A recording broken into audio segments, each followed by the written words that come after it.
warahmatullahi wabarakatuh. Ada kekeliruan berpikir nanti kalau anak saya sudah hafal Quran, anak-anak SDIT ini sudah hafal Quran, mau apa? Selamat datang di channel. Karena bayangan dia kalau sudah hafal Quran jadi ustaz. Gak maulah anak kami jadi ustaz, nanti macam somad bagi kehidupan.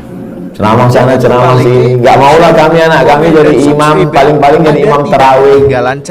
Tolong mindset kita dibetulkan. Main otak, setting. Terima kasih. Karena banyak juga orang ini main otak setan. Mindset otak setan. Jadi hafal Quran itu bukan tujuan. Hafal Quran itu sarana.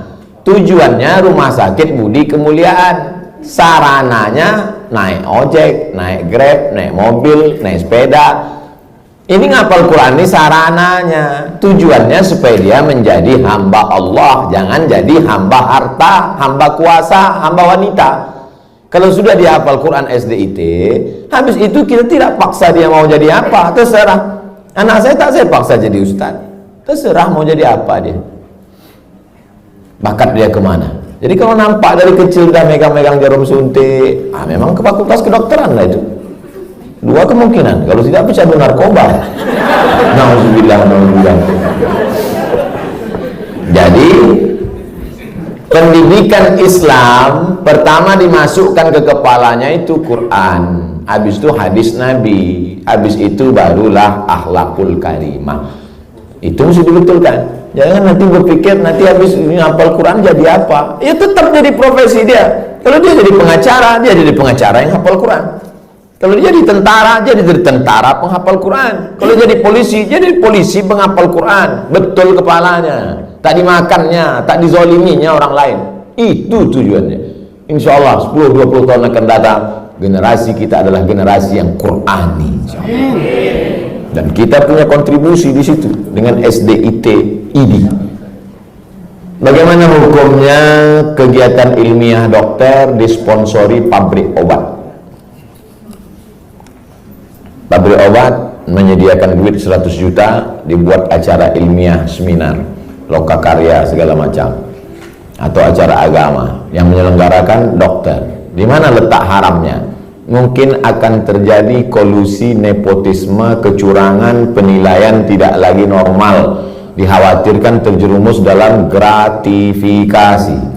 Makanya suatu ketika sahabat Nabi mengutip zakat dari Yaman. Ketika barang-barang zakat dibawa, kambing, onta, lembu, ini kambing untuk zakat, ini kambing saya. Kata Nabi, kok ada kambing zakat, ada kambing saya? Kok dapat kambing dari mana? Hadiah. Kata Nabi, seandainya kau duduk di rumah emakmu, di rumah bapakmu, mungkinkah ada orang ngasih kambing? Tak ada. Dia dapat kambing itu karena jabatan. Dikhawatirkan ke depan penilaian dia tidak lagi normal. Sebelum dapat hadiah kambing, periksanya. Berapa kambing? 40 ekor. Satu. Berapa onta? 5 ekor, 1 kambing. Tapi setelah dapat hadiah mulai tak normal lagi. Berapa? Mau kasih-kasihlah, nggak kasih nggak apa-apa. Makanya segala penilaian kalau sudah datang ke Indonesia rusak. Tim-tim independen penilaian rusak gara-gara gratifikasi. Dibuka atas, pertama kali datang tegas, berapa ruangan? Berapa ini? Berapa ini? Begitu dapat lempuk durian, gratifikasi merusak. Jadi kalau masuk dia dalam kelompok gratifikasi bisa haram. Tapi kalau pandai tidak merusak, gimana caranya tidak merusak? Teknisnya ya diatur. Ini ada sekelompok orang yang menerima dan dia bukan tim penilai, dia bukan tim pemeriksa, dia tidak ada kait mengait dengan keputusan dan dapat. Kalau bisa disiasati, laksanakan. Tapi kalau merusak etos kerja, masuk dalam kategori riswah sogok, la'ana Rasulullah SAW ar-rashi wal murtashi, yang menerima sogok, yang mendapat sogok, maka dilaknat Allah Subhanahu wa ta'ala. Bisa kami Pak Ustaz selamat? Lanjutkan. Tak selamat, stop.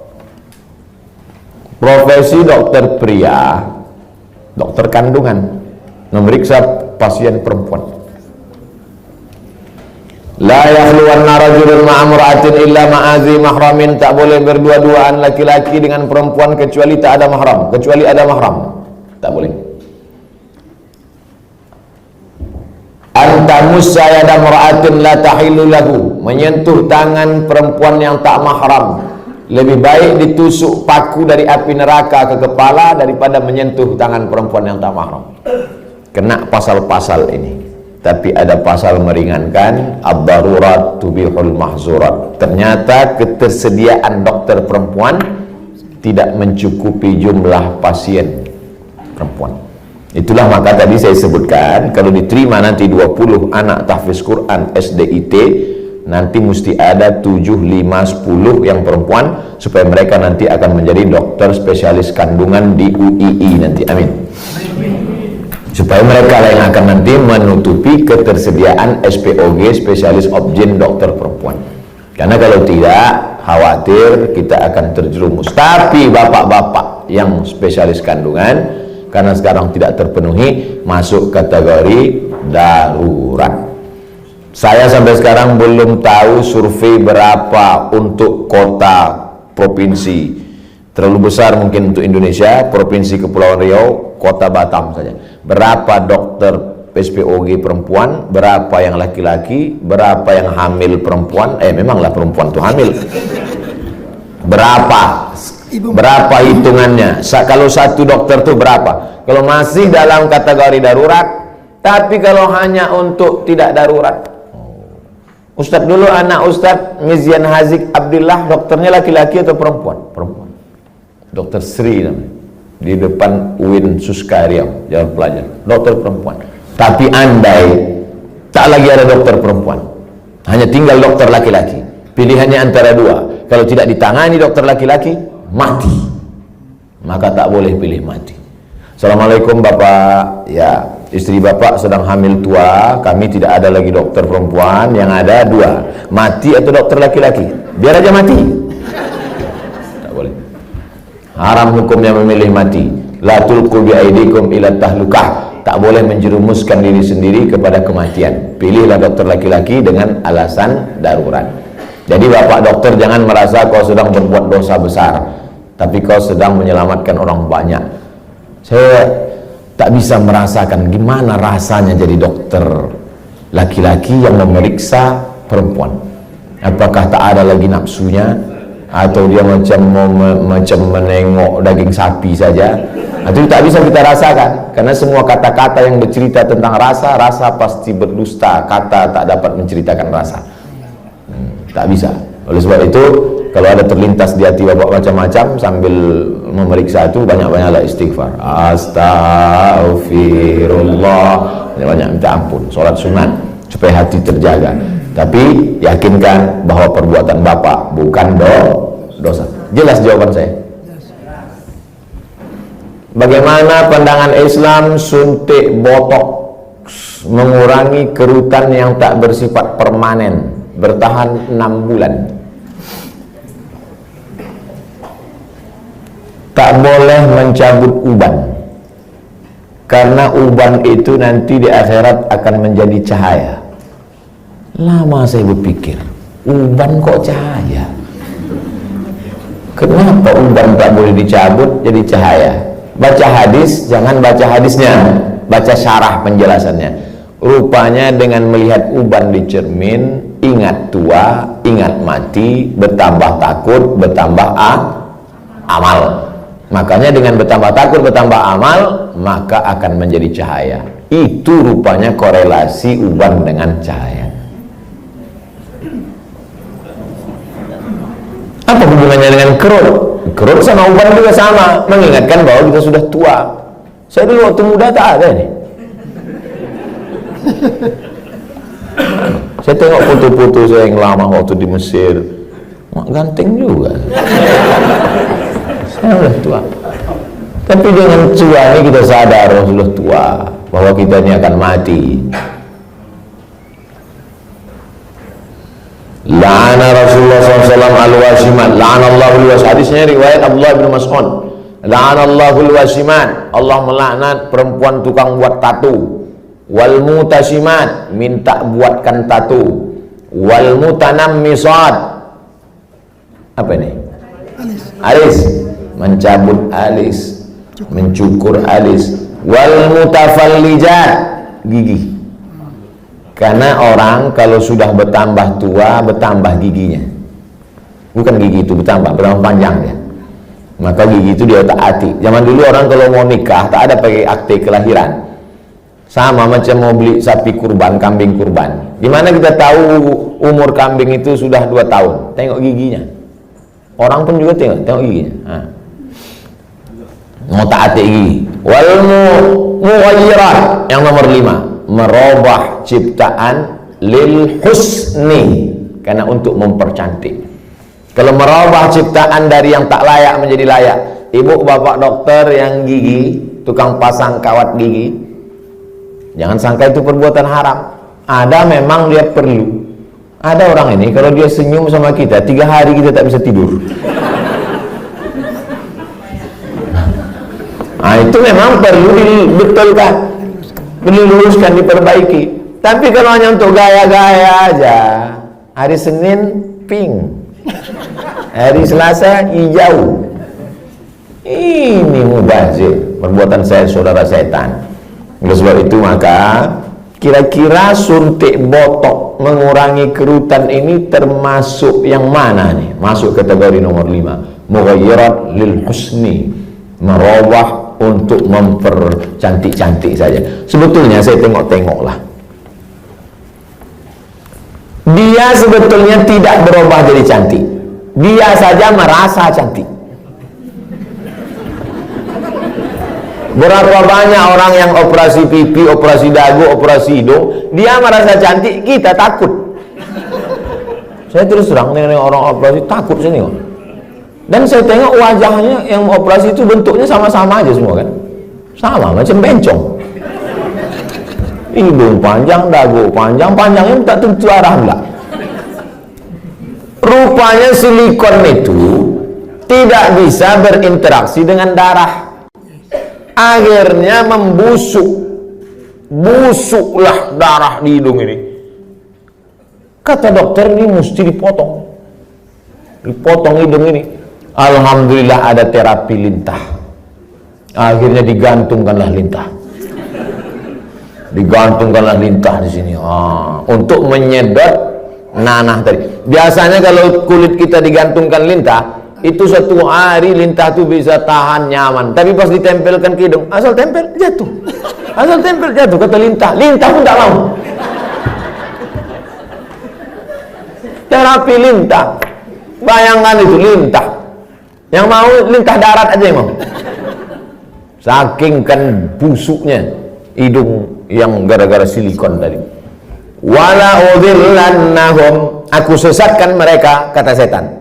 Setelah sesat, wala umanniyannahum, aku buat mereka berhalusinasi, berimajinasi. Apa kata setan? Kau cantik. Dia saja merasa cantik, orang merasa ngeri. Hai yang asik dibuat setan operasi, sesungguhnya kau saja yang merasa cantik, sesungguhnya orang merasa ngeri. Tapi orang nggak jujur. Gimana Jeng? Aku kelihatan cantik nggak? Wow, amazing. Padahal dalam hatinya macam hantu.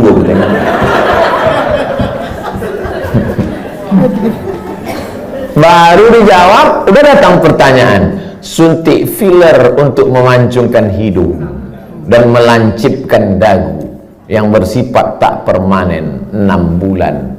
Tak permanen kata engkau. Siapa yakin malaikat maut tak datang dalam 6 bulan? Begitu lancip, cip, mati. Permanen dong.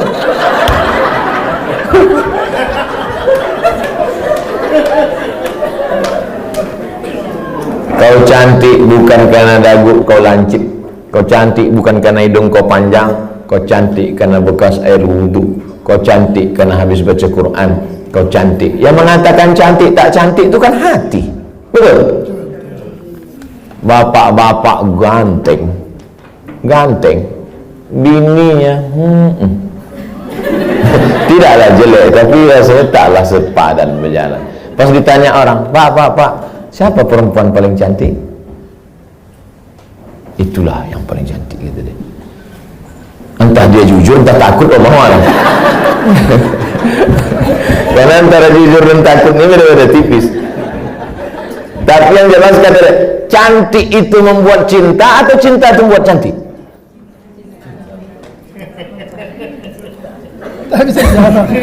Gara-gara cinta itulah orang menjadi cantik. Karena kalau cantik itu relatif. Gara-gara cinta itulah orang menjadi cantik. Dan cinta itu letaknya di hati. Kalau sudah ibu sentuh hati bapak itu, tak perlu dagu ibu lancip. Macam dagu kambing pun cantik ibu itu. Kalau diperturutkan ini, oh makin tua makin berkerut, tambah lagi. Makin tua makin turun. Dia bertahan paling cuma 2 bulan, 6 bulan tahan. Habis itu hidung turun, dagu turun. Tinggal mencari sapu lidi aja lagi. Nenek sihir.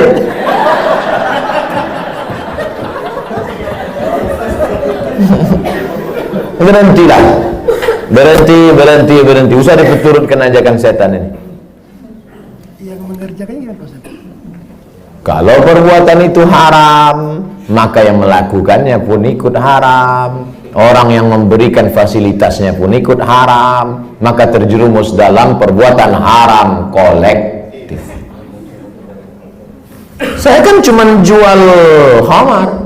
Saya nggak ada ngajak dia minum khamar. Saya cuma jual aja Pak Ustaz. Penjualnya ikut kena, pembawanya ikut kena. Khamar itu 6 ikut kena. Penjualnya, pembelinya, yang menuangkannya ikut semua. Supirnya ikut kena. Security-nya ikut kena. Tarik benang untuk meniruskan pipi, bertahan setelah masuk pasal 5 semua. Jadi Islam itu unik hebatnya, dia tidak menyebutkan 1, 2, 3, tapi menyebutkan secara umum dan terkait. Mukjizat ini Nabi disebut punya jawami'ul kalim. Kalimatnya singkat tapi makna pada sampai hari ini bermakna. Apapun namanya, yang merubah ciptaan Allah bukan karena darurat, bukan karena tak layak. Merubah yang tak normal menjadi normal boleh. Yang sudah normal dia taati menjadi abnormal. Nauzubillah. Bapak mesti siap menerima bunga yang layu. Karena tabiat bunga pasti layu, kecuali bunga plastik. Nah, itulah kenapa sekarang banyak perempuan yang mau jadi plastik. Dokter anak, sunat perempuan bagaimana hukumnya Pak Ustaz? Anak saya laki-laki, keponakan saya perempuan. Kata saya kepada adik saya, kau cari, kalau tak mau dokter di rumah sakit itu menyunat keponakan saya, cari bidan kampung yang mau menyunat. Karena saya berpegang pada mazhab Syafi'i.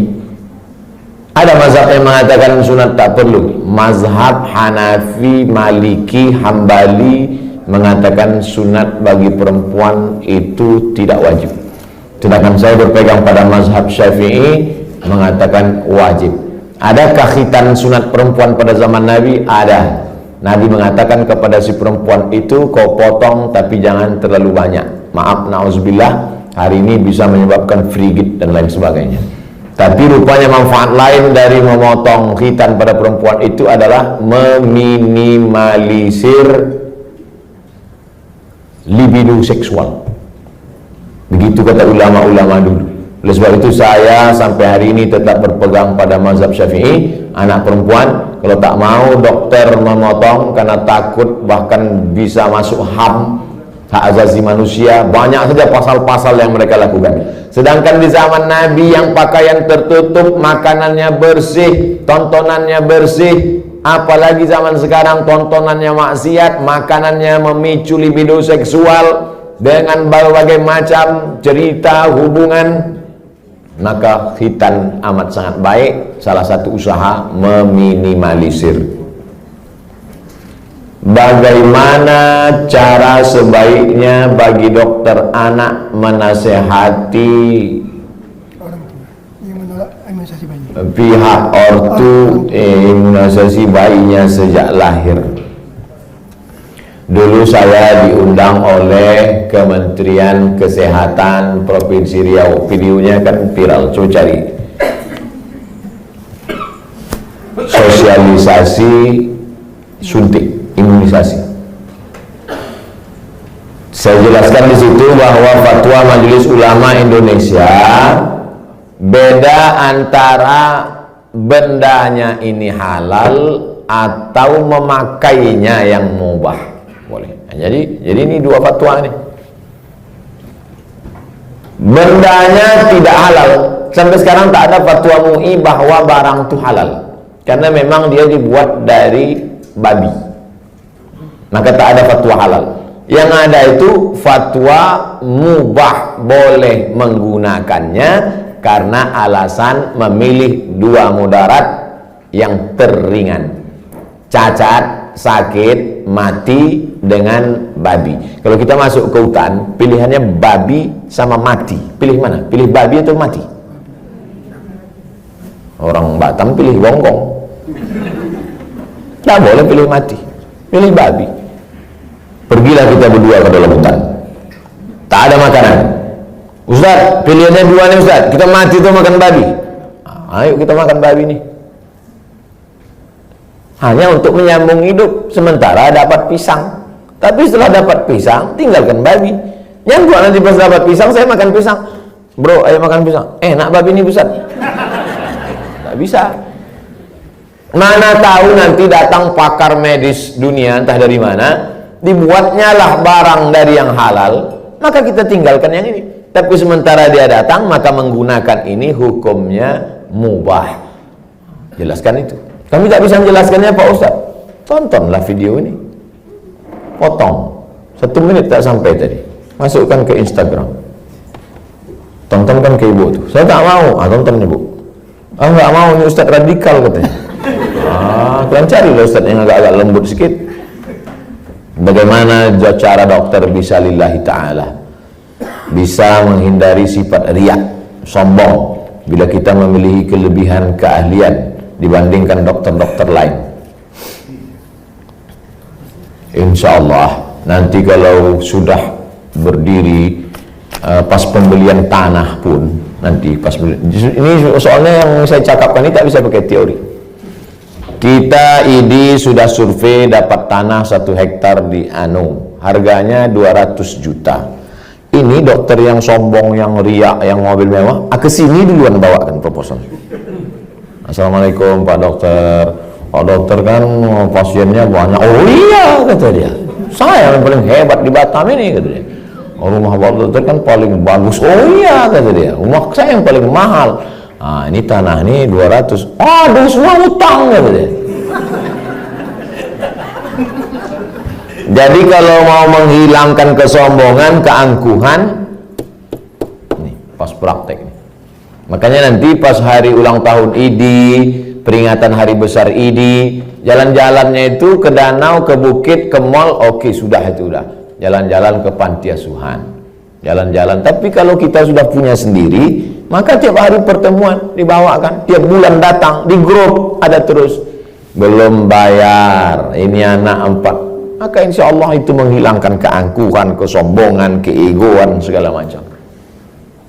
Kita hanya berusaha. Ceramah ini ada baiknya, tapi tiap hari ceramah, tak masuk ke kepala. Ada tingkat jemu, ada tingkat bosan. Ada orang bosan pada ceramah. Orang kalau terus muncul bosan. Desainer, koreografer, tukang desainer pakaian itu, yang laki-laki, itu muncul kebosanannya pada perempuan. Kan banyak yang melambai kan? Kalau ada orang bosan pada perempuan gara-gara sering menengok perempuan, itu desainer sama koreografer. Yang lebih mengerikan adalah bosan mendengar ceramah, apalagi sampai tobat sama ustaz. Aku kalau sama ustaz ini tobat aku. Nah ini alhamdulillah. Jadi makanya saya ingin mengatakan bervariasi. Ceramah oke, sebulan sekali, seminggu sekali, tapi harus ada amal yang tidak teori tapi langsung praktek. Maka saya selalu sama. Di mana-mana saya ceramah tak keluar dari 3. Islahut tarbiyah, perbaikan pendidikan. Islahul iktisad, perbaikan ekonomi. Islahul siasah, perbaikan politik. Perbaikan politik, pilih anggota dewan yang peduli pada syariat Islam.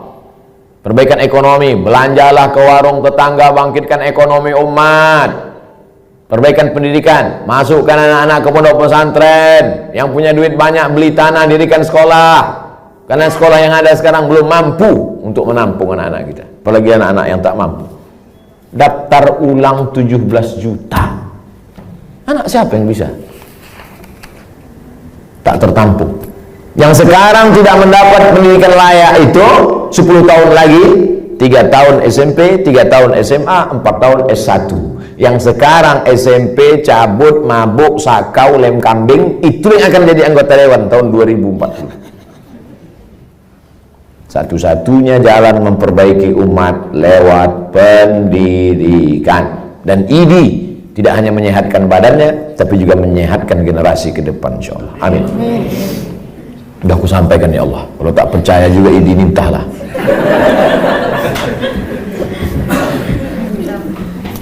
Dah habis pertanyaan. Habis. Terima kasih atas segala perhatian Bapak dan Ibu. Ceramah kita pagi ini baru starting point, baru start. Ini belum finish. Ini baru garis start. Usaha kita ke depan. Masih, saya tak bisa mengontrol. Bapak Ibu lah saling tolong menolong. Mudah-mudahan kita tetap saling tolong menolong dalam kebaikan dan ketakwaan kepada Allah. Tapi kita tak bisa guna apa-apa selain pertolongan Allah. Mari kita sama-sama berdoa ala hazihin niyah, untuk niat yang baik ini supaya Allah sampaikan dengan kemuliaan surat Al-Fatihah. A'udzubillahi minasyaitonir rajim. Bismillahirrahmanirrahim. Alhamdulillahi rabbil alamin. Ar-Rahmanir Rahim. Maliki yaumiddin. Iyyaka na'budu wa iyyaka nasta'in. Ihdinas siratal mustaqim, siratal ladzina an'amta 'alaihim ghairil maghdubi 'alaihim waladdallin. Amin. Allahumma shalli ala sayyidina Muhammad wa ala ali sayyidina Muhammad. Allahumma inna nas'aluka bi sirril Fatihah wa bi sirri nabiyyika Muhammad sallallahu alaihi wasallam at tuballigh maqasidana.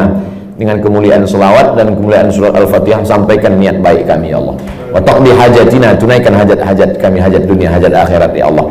Allahumma barik lana fi arzaqina, rezeki kami ini berkahilah dia supaya bisa menjadi amal soleh yang tetap mengalir sesudah kami mati ya Allah.